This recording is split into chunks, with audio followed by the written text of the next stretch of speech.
Welcome to Show Dojo. This is Apple TV's Silo. Season 1, Episode 2, Holston's Pick. Episode 2 of Silo begins with Holston getting fitted for his suit following his confession in Episode 1 that he wants to leave. He is then read his rights and sentenced by the mayor to go outside and clean. In his last words, he apologizes to the mayor and to his deputy for all the fuss. The officers put Holston's helmet on, and he prepares to make the climb up the stairs to serve his sentence on the outside. Although Deputy Marnes and the mayor are heartbroken to have to lose the sheriff, they must follow the law. Everyone gathers in the cafeteria to see Holston emerge from underground and into the wasteland beyond. "Damn it, Allison, you were right," Holston says, as the huge doors roll back and he emerges onto the surface. It appears as though the outside actually is as beautiful as his girlfriend had imagined, as she had seen on that secret file. As they watch on, some residents place bets on whether he would actually clean. Cooper, Juliet's apprentice, is among those skeptical. Back on the surface, Holston scans his surroundings.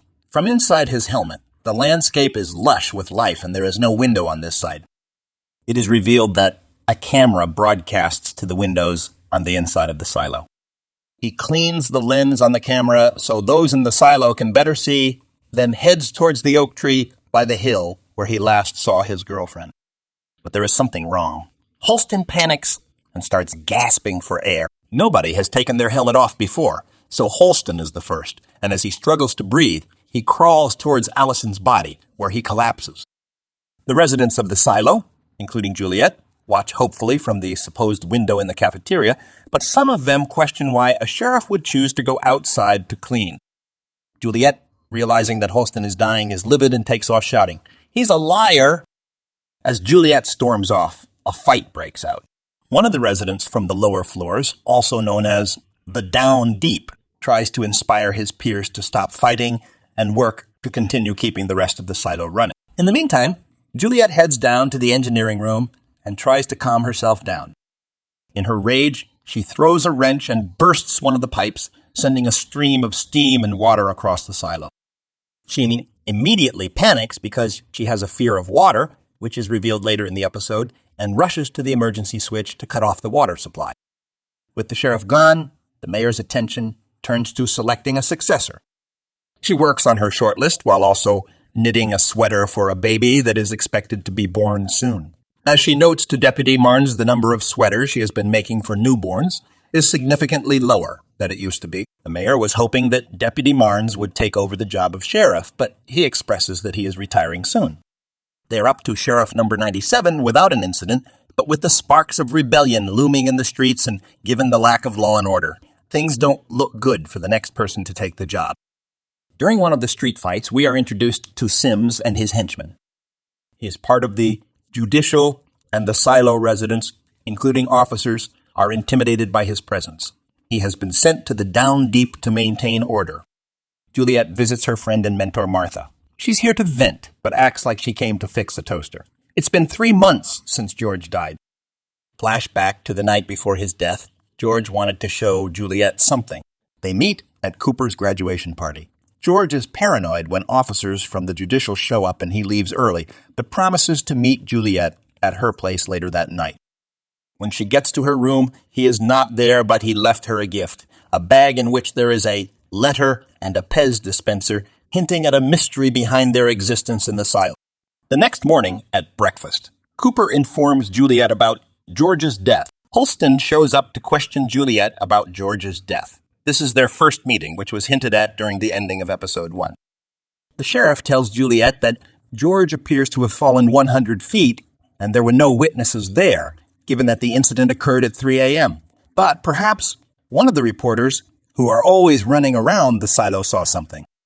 The sheriff instructs Hank, the coroner, to look into it. Suicide is a crime here, but Juliet is convinced that he wouldn't have killed himself. Holston examines George's wrists for signs of self-harm. Although she denies knowing George intimately, she also mentions that George left something for her. Juliet fears that Holston will arrest or report her for this relic. Holston insists that he must confiscate the relic. He agrees to bend the truth a little and claim that he just found it, rather than that he got it from her. The letter included with the Pez dispenser reads, Remember where you last saw this, which is a message only Juliet can decipher. After reading the note, Juliet leads Holston to a secret area, hidden behind a large sign, then down a hidden tunnel. Holston is confused that such an area exists as he is sheriff, and this was never disclosed to him. With a torch in hand, they climb down another hole in the ground until they get to a large open area. There, Juliet shows off the remnants of a huge spider-looking excavator. The machine has been stripped of all precious materials. The digger was left underground after it finished building the silo. Holston finds all this very fascinating because, for the first time, he begins to question all his knowledge of the silo. The pair climb down a long ladder and eventually get to a makeshift camp built by George, which happens to be the location he hinted at in the letter. The last time she saw the Pez dispenser, it was in a box that George kept hidden. And there are more relics from the old world, including a camcorder that Juliet struggles to turn on and Holston has no clue what it does. George sold and traded relics in his spare time. Juliet notices something different about the contents of the box this time around. A spool of fishing line is missing a piece.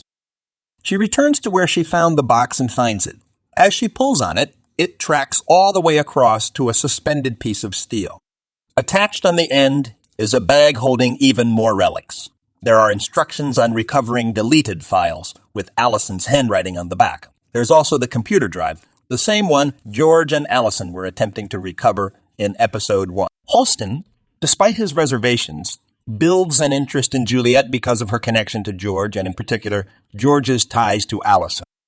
Holston warns Juliet to stop wearing her watch as it draws attention. He lets her know that he already figured out her connection to George because he noticed that she was wearing his watch when he examined his wrists at the morgue. Back in the present, Deputy Marnes reveals that he received a letter from Holston, his final letter. In it, Holston recommends Juliet Nichols to take over his role, along with taking on all his personal belongings. Deputy Marnes held on to the letter because he did not think Holston was in his right mind when he wrote it. Regardless, the mayor insists that she wants to go visit the Down Deep to meet Holston's pick. In the final scene, Juliet returns to the campsite where she drops a long rope down over the suspended steel beam. Despite being very scared, she decides to climb down the rope and find out what clues may lie underneath, as George hinted that there might be an exit under the water. The episode comes to a close on a literal cliffhanger as Juliet's flashlight drops into the deep water reservoir. As it sinks, she is left suspended in the dark. Stay tuned for episode 3.